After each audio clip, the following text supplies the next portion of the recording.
जहां परिंदे आसमान पर फौज बनकर पहरा देते थे, अपनी पीठ पर उठाए फिरती थी, जिसके सामने जिन्नात सर झुकाए खड़े रहते थे। लेकिन इस अजीम उस शान दरबार में एक दिन कुछ ऐसा हुआ जिसने तारीख का रुख बदल दिया, और उसकी गैर मौजूदगी ने एक ऐसी मलका का राज फाश कर दिया जिसकी सल्तनत का सूरज कभी गुरूब नहीं होता था। नती हुई धूप में हजरत सुलेमान अलैहिस्सलाम का दरबार लगा हुआ था। फिजा में एक अजीम फौज ने आपके सर पर परों का साया कर रखा था। धूप की एक तपती हुई लहर भी नीचे नहीं आ सकती थी। लेकिन अलैहिस्सलाम के दामन पर एक तेज रोशनी पड़ी। जब सुलेमान अलैहिस्सलाम गायब था, आपने बुलंद आवाज में पूछा, क्या बात है? मुझे हूद नजर क्यों नहीं आ रहा? क्या वो गायब है? छा गई। दरबार किसी परिंदे के पर मारने की आवाज तक न आई। आपने ऐलान फरमाया, अपने गायब होने की कोई ठोस वजह बयान नहीं की तो मैं उसे सख्त सजा दूंगा या फिर उसे जब्ह कर दूंगा। दरबार में मोह रहा था कि आखिर हुदहुद गया तो गया कहां। थोड़ी देर बाद ही हुदहुद दरबार में पहुंचता है। इसका दिल तेजी से धड़क रहा था। इसकी सांसें रुकने के बजाय एक अजीब एतमाद से कहता है, ए सुलेमान अलैहिस्सलाम, मैं वो खबर लाया हूँ जो आपके इल्म में भी नहीं आई। मैं शहर सबा से एक ऐसी यकीनी और पक्की खबर लेकर आया हूँ जिसमें कोई शक नहीं। हुदहुद की बातें सुनकर दरबार के तमाम जिन्नात और इंसान हैरत ज़्यादा रह जाते हैं। हुदहुद कहता है, वहां मैंने एक औरत को देखा जो एक पूरी कौम पर हुकूमत कर रही है। इस मलका का नाम बलगीस है और उसे वो तमाम शान और शौकत और दौलत हासिल है जो एक अजीम बादशाह के पास होनी चाहिए। इसके पास एक ऐसा जिसकी खूबसूरती बयान से बाहर है। लेकिन फिर हुदहुद का लहजा गमगीन हो जाता है। ए अल्लाह के नबी, इतनी दौलत और इतने बड़े तख्त और उसकी कौम अल्लाह को छोड़कर सूरज को सजदा कर रहे हैं। शैतान ने उनके बुरे अमाल को उनकी नजर, वो समझ रहे हैं कि वो ठीक रास्ते पर हैं। वो इस अल्लाह को सजदा नहीं करते बल्कि वो सूरज की पूजा करते हैं। हजरत सुलेमान अलैहिस्सलाम ने हुदहुद की बात सुनने के बाद फरमाया, हम बहुत जल्द देख लेंगे कि तू सच कह रहा है या तू भी झूठों में से है। फिर हजरत सुलेमान अलैहिस्सलाम ने एक कागज निकाला और उस पर अल्लाह का नाम लिख दिया। ये महज एक खत नहीं था, ये एक दावत थी, एक चैलेंज था और एक मौजज़ा था। फिर आपने हुदहुद से कहा, मेरा ये खत ले जा और इसे उनके पास गिरा दे। फिर जरा दूर होकर छुप जाना और देखना कि अब वो आपस में क्या बातचीत करते हैं। फिर हुदहुद वो खत अपनी चोंच में थामता है और दोबारा सबा की तरफ उड़ान भरता है। जब हुदहुद मलका बलगीस के महल पहुंचा तो वो महल इतना शानदार था कि आम इंसान की अक्ल दंग रह जाए। मलका बलगीस अपने कमरे में आराम कर रही थी कि अचानक रोशनदान से एक खत उसकी गोद में आ गिरा। मलका का दिल जोर जोर से धड़कने लगा। उसने खत खोला तो उस पर लिखी तहरीर ने उसके होश उड़ा दिए। उसने फौरन अपनी सल्तनत के सबसे बाअसर और ताकतवर सरदारों का हंगामी इजलास तलब किया। यह कोई मामूली मीटिंग नहीं थी। दरबार में 312 ऐसे सरदार मौजूद थे जिनमें से हर एक 1000 मुसल्लह लश्कर का कमांडर था। मलका ने बुलंद आवाज में सरदारों से कहा, ए मेरे लश्कर के बुजुर्गों, मेरे पास एक बहुत ही मुअज्जज खत आया है। यह सुलेमान अलैहिस्सलाम की तरफ से है और इसकी शुरुआत बिस्मिल्लाहिर्रहमानिर्रहीम से होती है। इसमें लिखा है कि मुझ पर सरकशी न करो और इताअत कबूल करके मेरे पास आ जाओ। खत सुनने के बाद सरदारों ने मलका से कहा, मलका, हम कोई कमजोर कौम नहीं है, हम कुव्वत वाले हैं और बड़े बहादुर जंगजू हैं। हमारा लश्कर किसी भी दुश्मन को मलिया मेट करने की ताकत रखता है। अगर आप हुक्म दें तो हम सुलेमान की ईंट से ईंट बजा देंगे, लेकिन फैसला आपका है, हम आपके ताबे हैं। मलका अक्लमंद थी। उसने अपने वुज़रा से कहा, मेरे वफादारों, तुम्हारी बहादुरी पर मुझे कोई शक नहीं, लेकिन याद रखो, जब कोई बादशाह किसी शहर में दाखिल होते हैं तो उसे तबाह कर देते हैं और वहां के इज्जतदार लोगों को जलील कर देते हैं। लेकिन मैं अपनी कौम को इस तबाही में नहीं धकेलना चाहती। उसने एक गहरी सांस ली और अपनी हिकमत अमली जाहिर करते हुए कहा, मैं जंग से पहले उनकी हकीकत जानना चाहती हूँ। मैं उनकी तरफ कुछ ऐसे तहाइफ भेजूंगी जिनकी मिसाल पूरी दुनिया में नहीं होगी। अगर वो सिर्फ एक दुनियावी बादशाह हुए तो वो इन माल और दौलत को देखकर खुश हो जाएंगे और हम पर गालिब आने का ख्याल छोड़ देंगे। लेकिन अगर वो वाकई अल्लाह के नबी हुए तो वो इन हकीर चीजों की तरफ आंख उठाकर भी नहीं देखेंगे। फिर मलका बलगीस ने अपनी सल्तनत के सबसे माहिर कारीगरों को बुलाया और एक ऐसा संदूकचा तैयार करवाया जिसकी खूबसूरती देखकर इंसान दंग रह जाए। इसमें सोने के जेवरात और कीमती नगीने भरे गए, लेकिन इस तोहफे की सबसे खास चीज एक बहुत बड़ा और नायाब मोती था। ये मोती इतना शफाफ था कि इसके पार देखा जा सकता था, लेकिन इसकी एक खास बात थी कि इसमें कोई सुराख नहीं था। बलगीस ने अपने कासिद को बुलाया और उसे वो संदूकचा थमाते हुए एक ऐसी शर्त बताई जिसने कासिद के होश उड़ा दिए। सुलेमान अलैहिस्सलाम से कहना कि अगर आप सच्चे हैं तो इस मोती में बगैर लोहे के औजार और बगैर आग की तपिश के सुराख करके दिखाएं। ये एक ऐसा इम्तिहान था जो बज़ाहिर नामुमकिन मालूम होता था। फिर तहाइफ से लदे हुए ऊंटों का काफिला सबा से बैतुल मुकद्दस की तरफ रवाना हुआ। कासिदों के दिलों में एक अजीब सा तजस्सुस और खौफ था। वो रेगिस्तान की तपती रेत और तूफानों का मुकाबला करते हुए आगे बढ़ रहे थे। उनका ख्याल था कि वो सुलेमान अलैहिस्सलाम को अपनी दौलत से मुतासिर कर देंगे, लेकिन जैसे ही वो सुलेमान अलैहिस्सलाम की सल्तनत की सरहदों में दाखिल हुए, उनके कदम वहीं रुक गए। वहां का मंजर उनके तसव्वुर से भी ज्यादा होलनाक और पुरशिकोह था। उन्होंने देखा कि सुलेमान अलैहिस्सलाम की फौज में सिर्फ इंसान नहीं बल्कि खौफनाक जिन्नात और परिंदों के घोल भी शामिल थे। उनकी अपनी दौलत जो वो सबा से लाए थे वहां के आम रास्तों पर बिछी हुई चीजों के सामने हेंच लगने लगी। जब बलागीस का कासिद हजरत सुलेमान अलैहिस्सलाम के सामने पहुंचा और मलका का भेजा हुआ तोहफा पेश किया तो सुलेमान अलैहिस्सलाम ने उस संदूकचे की तरफ देखा भी नहीं और कासिद से कहा, क्या तुम माल के जरिए मेरी मदद करना चाहते हो? जो कुछ अल्लाह ने मुझे अता फरमाया है वो इससे कहीं बेहतर है जो तुम लाए हो। फिर आपने उस मोती की तरफ देखा जिसमें सुराख करना नामुमकिन था। कासिद ने वो शर्त बताई जो मलका ने रखी थी।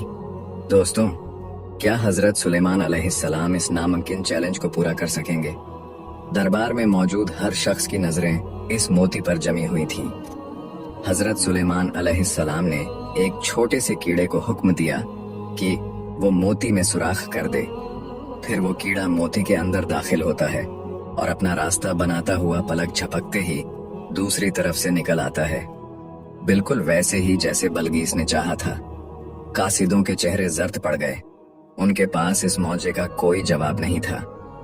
हजरत सुलेमान अलैहिस्सलाम अपनी जगह से उठे। उनका साया कासिदों पर छा गया। आपने इन कीमती सोने और चांदी के संदूकचों की तरफ हिकारत से देखा और कड़कदार आवाज में फरमाया, क्या तुम लोग माल के जरिए मेरी मदद करना चाहते हो? याद रखो, जो कुछ अल्लाह ने मुझे अता फरमाया है वो इससे कहीं बेहतर है जो तुम लाए हो। हकीकत तो यह है कि तुम लोग अपने हृदयों से खुद ही खुश होते रहो, मुझे उनकी कोई जरूरत नहीं। फिर आपने कासिद की आंखों में आंखें डालकर कहा, वापस जाओ अपने मलका के पास और उनसे कहो मैं उनकी तरफ ऐसे लश्कर लेकर आऊंगा जिनसे मुकाबला करने की उनमें मजाल नहीं होगी। अगर उसने हक को कबूल नहीं किया तो मैं उनको जिल्लत और ख्वारी के साथ उनके शहर से बाहर निकाल दूंगा। कासिद वापस सबा पहुंचा और सारा किस्सा सुना दिया। जब बलगीस ने सारा माजरा सुना, जब उसे मोती के मोजजे का इल्म हुआ और जब उसे बताया गया कि सुलेमान अलैहिस्सलाम का लश्कर सिर्फ इंसानों पर नहीं बल्कि हवाओं और जिन्नात पर भी मुश्तमिल है, तो उसे समझ आ गई कि यह मुकाबला जमीन के किसी बादशाह से नहीं बल्कि खुदा के एक मुंतखब बंदे से है। बलगीस ने अपने वजीरों की तरफ देखा और कहा, मैंने जान लिया है कि उनसे मुकाबला करना अपनी तबाही को दावत देना है, बल वो जो दावा कर रहे हैं उसकी ताईद अल्लाह की तरफ से है। अब हम वहां जंग के लिए नहीं बल्कि इताअत के लिए जाएंगे। उधर बैतुल मुकद्दस में हजरत सुलेमान अलैहिस्सलाम को बजतरी वही मालूम हो चुका था कि बलगीस अपनी कौम के साथ रवाना हो चुकी है और अब करीब पहुंचने वाली है। आपने अपने दरबार में मौजूद जिन्नात और सरदारों से एक अजीब सवाल किया। ए मेरे दरबार के बुजुर्गों, तुम में से कौन है जो बलगीस का वो अजीम उस शान तख्त उसके पहुंचने से पहले यहाँ मेरे पास लाकर रख दे। एक सरकश और ताकतवर जिन जिसका नाम अफरीद था खड़ा हुआ। उसने कहा, मैं इस तख्त को दरबार खत्म होने से पहले ही ले आऊंगा। हजरत सुलेमान ने कहा, क्या कोई और भी है जो इस तख्त को इससे पहले हाजिर कर सकता हो? तो आसिफ बरखिया, जिसके पास अल्लाह की किताब का इल्म और इसमें आजम था, उन्होंने कहा, मैं वो तख्त आपके पलक झपकते ही आपके सामने पेश कर दूंगा। फिर ज्यों ही हजरत सुलेमान अलैहिस्सलाम ने अपनी पलकें झपकाईं और जैसे ही आपकी आंखें दोबारा खुलीं, दरबार में बलगीस का वो अजीम शान और सुनहरा तख्त मौजूद था। यह तख्त कोई मामूली फर्नीचर नहीं था। इस पर जड़े हुए याकूत, जमरूद और हीरे दरबार की रोशनियों में ऐसे चमक रहे थे जैसे हजारों सितारे जमीन पर उतर आए हों। इसकी बनावट और इसकी अजमत देखकर बड़े बड़े जिन्नात भी दंग रह गए। आसिफ बिन बरखिया ने इसमें आजम की बरकत से जमीन के इन हिस्सों को समेट दिया था और तख्त को पलक झपकने में हाजिर कर दिया था। तख्त को अपने सामने देखकर हजरत सुलेमान अलैहिस्सलाम के चेहरे पर तकब्बुर के बजाय आजज़ी आ गई। आपने आसमान की तरफ देखा और फरमाया, यह मेरे परवरदिगार का फजल है ताकि वह मेरा इम्तिहान ले कि मैं इसका शुक्र अदा करता हूँ या नाशुक्री। उधर मलका बलगीस का काफिला करीब पहुंच चुका था। हजरत सुलेमान अलैहिस्सलाम ने एक और हैरत अंगेज हुक्म दिया। आपने फरमाया, इस तख्त की शक्ल और सूरत में थोड़ी तब्दीली कर दो। हम देखना चाहते हैं कि क्या बलगीस अपने तख्त को पहचान पाती है या वो उन लोगों में से है जो हकीकत को नहीं देख पाते। कारीगरों ने तेजी से काम शुरू किया। तख्त के कुछ हिस्सों को ढांप दिया गया, कुछ नगीनों की जगह बदल दी गई और इसकी जाहिरी चमक को एक नया रुख दिया गया। यह बलगीस की जहानत और इसकी बसीरत का इम्तिहान था। जब मलका बलगीस का काफिला बैतुल मुकद्दस पहुंच चुका तो बलगीस, जो खुद को एक अजीम हुक्मरान समझती थी, जब सुलेमान अलैहिस्सलाम की सल्तनत में दाखिल हुई तो उसे अपनी हर चीज हेंच लगने लगी। उसने देखा कि यहाँ के रास्ते, यहाँ की इमारतें और यहाँ का निजाम ओ ज़ब्त उसके अपने शहर सबा से कहीं ज्यादा बुलंद है। बलगीस जब दरबार में दाखिल हुई तो उसका सर फख्र से बुलंद था, लेकिन उसकी आंखों में एक छुपी हुई हैरत थी। उसे हजरत सुलेमान अलैहिस्सलाम के सामने लाया गया। दरबार का जलाल देखकर वो मरूब तो थी, लेकिन उसने अपनी हिम्मत बरकरार रखी। हजरत सुलेमान अलैहिस्सलाम ने बदले हुए तख्त की तरफ इशारा किया और बलगीस से पूछा, क्या तुम्हारा तख्त भी ऐसा ही है? बलगीस का दिल जोर जोर से धड़कने लगा। उसने सोचा कि मेरा तख्त तो सबा में 7 तालों के पीछे बंद है, यह यहाँ कैसे हो सकता है? लेकिन इसकी बनावट, इसके वही खास पत्थर, वो उलझ गई। उसने बड़ी जहानत से जवाब दिया, गोया यह वही है, यानी यह बिल्कुल वैसा ही लग रहा है जैसे मेरा तख्त है। इस इम्तिहान के बाद हजरत सुलेमान अलैहिस्सलाम उसे अपने महल के इस खास हिस्से में ले गए जिसे जन्नात ने सिर्फ शीशे से बनाया था। यह शीशा इतना शफाफ था कि इसके नीचे बहता हुआ पानी और मछलियां ऐसे नजर आती थीं जैसे खुली झील हो। मलका बलगीस ने जब कदम आगे बढ़ाया तो उसे लगा कि डब्ल्यू पानी में गिर जाएगी। हजरत सुलेमान अलैहिस्सलाम ने मुस्कुराकर कहा, यह पानी नहीं है बलगीस। लेकिन दोस्तों, वो क्या चीज थी जिसने बलगीस को धोखा दिया? और जब बलगीस को हकीकत का पता चला तो उसने अल्लाह के सामने कैसे सर झुकाया? जब मलका बलगीस इस शीशे के महल के दरवाजे पर आई तो उसके दिल में एक घबराहट आ गई। जैसे ही उसने अंदर कदम रखने के लिए अपना पांव आगे बढ़ाया तो वो फौरन पीछे हट गई। उसकी आंखों ने देखा कि सामने तो गहरा तालाब है। उसे लगा कि अगर वो आगे बढ़ी तो उसका शाही लिबास भीग जाएगा और वो पानी में डूब जाएगी। मलका बलगीस खौफ से अपने पायचे, कपड़े ऊपर उठाती है। इस हरकत से उसकी पिंडलियां जाहिर हो गईं, जिन पर घने बाल थे। हजरत सुलेमान अलैहिस्सलाम ने फौरन उसे टोका और फरमाया, घबराने की जरूरत नहीं, यह पानी नहीं बल्कि शीशे का फर्श है। मलका बलगीस उस वक्त अपनी साबका जिंदगी की तमाम गलतियों को समझ गई। उसे एहसास हुआ कि वह सूरज जैसी मखलूक को पूजती रही, जबकि असल ताकत तो उसके खालिक के पास है। उसने तौबा की और पुकार उठी, ए मेरे रब, मैंने अपने नफ्स पर जुल्म किया और अब मैं सुलेमान अलैहिस्सलाम के साथ अल्लाह पर ईमान लाती हूँ। लेकिन दोस्तों, यह एक मलका की शिकस्त नहीं थी, बल्कि एक रूह की जीत थी। रिवायात के मुताबिक इसके बाद हजरत सुलेमान अलैहिस्सलाम ने मलका बलगईस से निकाह कर लिया। फिर इसके बाद बलगईस के पैरों के बालों को साफ करने के लिए, जो इस वक्त बालों को खूबसूरती के मयार के खिलाफ समझा जाता था, हजरत सुलेमान अलैहिस्सलाम ने जिन्नात को हुक्म दिया कि वो एक हम्माम तैयार करें जिसमें मलका खुद को साफ करें। फिर आपके हुक्म पर शयातीन और जिन्नात ने मलका के लिए पहली बार हम्माम तैयार किए और वो खास क्रीम नूरा ईजाद की जिससे बालों की सफाई की जाती थी। कहा जाता है कि यहाँ तक कि पानी को गर्दिश देने वाली मशीनें भी इसी दौर की ईजादात में शामिल हैं। रिवायात में आता है कि हजरत सुलेमान अलैहिस्सलाम की अजमत सिर्फ जिन्नात पर हुक्मरानी तक महदूद न थी। आपको अल्लाह ने वो इल्म अता किया था कि आप कायनात की हर जबान जानते थे। जब जंग का मौका होता तो आप फारसी में कलाम करते, जब दरबार में होते तो रूमी जबान इस्तेमाल करते, अपनी अज़वाज के साथ सिरयानी में बात करते और जब अल्लाह की बारगाह में मुनाजात करते तो अरबी जबान का इंतखाब करते थे।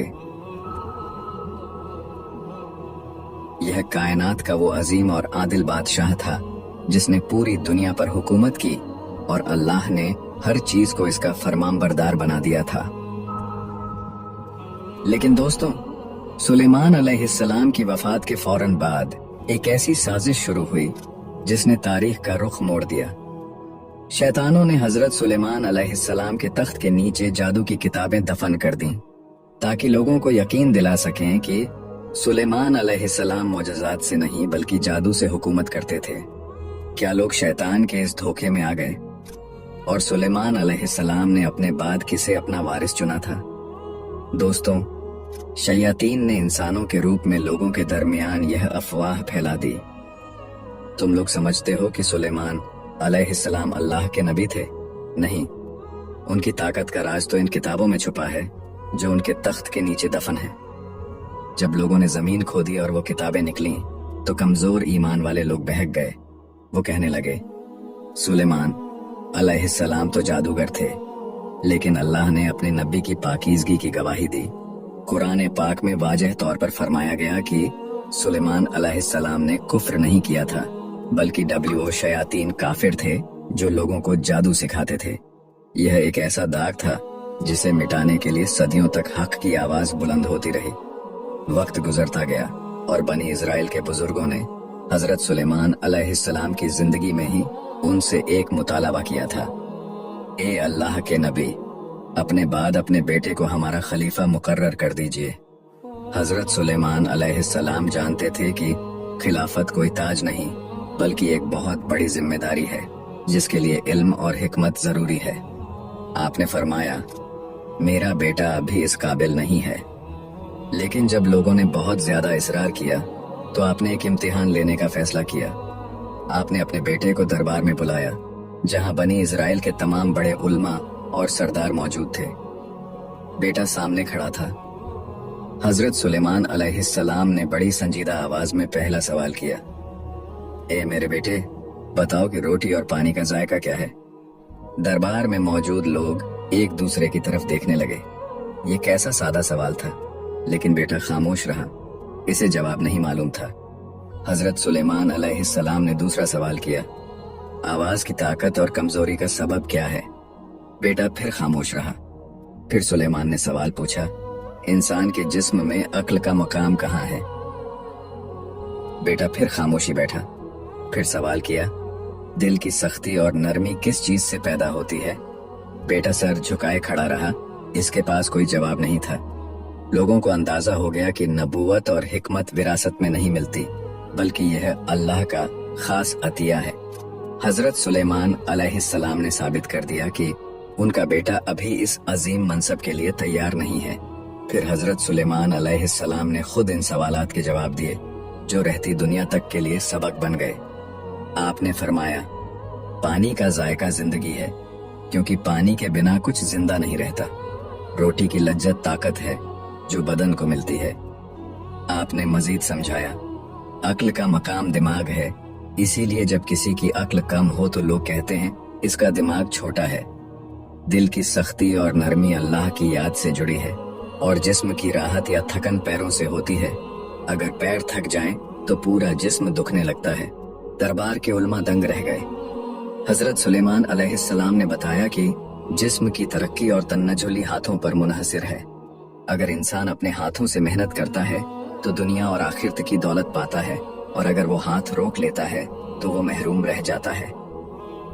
हजरत सुलेमान अलैहिस्सलाम ने अपनी पूरी जिंदगी में वो सब कुछ सिखा दिया जो एक कौम को बुलंदी तक ले जा सकता था। दोस्तों, फिर सदियों बाद जब इमाम मूसा काजिम अलैहिस्सलाम से एक शख्स ने सवाल किया, यह मंजर तारीख के दो अजीम हिस्सों को जोड़ता है। रावी पूछता है, ए इमाम, क्या तमाम पैगंबरों के उलूम हजरत मोहम्मद मुस्तफ़ा सल्लल्लाहु अलैहि वसल्लम को विरासत में मिले हैं?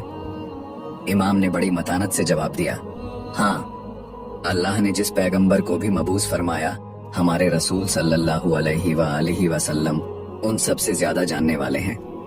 रावी ने हैरत से पूछा, लेकिन ईसा अलैहिस्सलाम तो मुर्दों को जिंदा करते थे और सुलेमान अलैहिस्सलाम परिंदों की जबान जानते थे। क्या हमारे नबी सल्लल्लाहु अलैहि वसल्लम भी इन सब पर कादिर थे? इमाम ने जवाब दिया, बेशक अल्लाह के रसूल सल्लल्लाहु अलैहि वसल्लम इन तमाम उमूर पर कादिर थे। सुलेमान अलैहिस्सलाम को तो सिर्फ एक इस्मे आजम का इल्म था, जिसके जरिए आसिफ बिन बरखिया ने तख्त हाजिर कर दिया, लेकिन हमारे पास अल्लाह के 63 अस्माए आजम में से 72 मौजूद हैं। लेकिन क्या तुम जानते हो कि वो अजीम बादशाह एक छोटे से परिंदे हुदहुद का मोहताज क्यों था? इसका जवाब यह है कि सुलेमान अलैहिस्सलाम हवाओं पर उड़ते थे, लेकिन जमीन की तहों के नीचे छुपा हुआ पानी नहीं देख सकते थे। अल्लाह ने वो नजर इस छोटे से हुदहुद को दी थी, जो जमीन के नीचे पानी को ऐसे देख लेता था जैसे तुम शीशी में तेल देख लेते हो।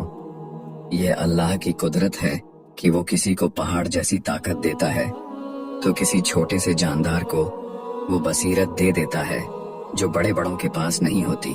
अक्सर लोग इस बात पर भी सवाल उठाते हैं कि आसिफ बिन बरखिया के पास ऐसा क्या इल्म था। इमाम अली नकी अलैहिस्सलाम ने सदियों बाद इसका जवाब दिया। सुलेमान अलैहिस्सलाम सब जानते थे, लेकिन वो चाहते थे कि जिन्हों और इंसानों पर आसिफ की फजीलत जाहिर हो जाए, ताकि उनके बाद लोग इमामत में इख्तिलाफ न करें। लेकिन क्या यह सब कुछ सिर्फ एक इत्तेफाक था? नहीं। इमाम जाफर सादिक अलैहिस्सलाम ने फरमाया कि इमामत और खिलाफत अल्लाह का एक अहद है जो सिर्फ उन लोगों को मिलता है जिन्हें अल्लाह चुन लेता है। जिस तरह हजरत दाऊद अलैहिस्सलाम को हुक्म हुआ कि वो सुलेमान को अपना वसी मुकर्रर करें ताकि दुनिया पर उनका इल्म जाहिर हो जाए, इसी तरह हर दौर में अल्लाह की एक हुज्जत जमीन पर मौजूद रहती है। आसिफ बिन बरखिया का पलक झपकने में तख्त ले आना दरअसल सुलेमान अलैहिस्सलाम के इस इल्म का एक करिश्मा था जो उन्होंने अपने वसी को मुंतकिल किया था।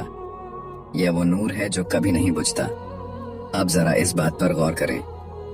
इमाम ने फरमाया कि अल्लाह ने वो एक नाम और इसके अलावा मजीद 72 नाम यानी कुल 73 अस्माए आज़म हमारे नबी मोहम्मद मुस्तफ़ा सल्लल्लाहु अलैहि वसल्लम और उनकी पाक आल को अता फरमाए। यह वो इल्म है जिसके सामने सुलेमान अलैहिस्सलाम की बादशाही भी एक कतरे की मानिंद है। तभी इमाम अली अलैहिस्सलाम ने फरमाया था कि अगर मैं चाहूं तो अपना पैर यहाँ से मारकर शाम में बैठे दुश्मन को तख्त से गिरा दूं। तो वो इसी इस्मे आज़म की ताकत थी जो सुलेमान अलैहिस्सलाम के वसी से कहीं ज्यादा कामिल थी।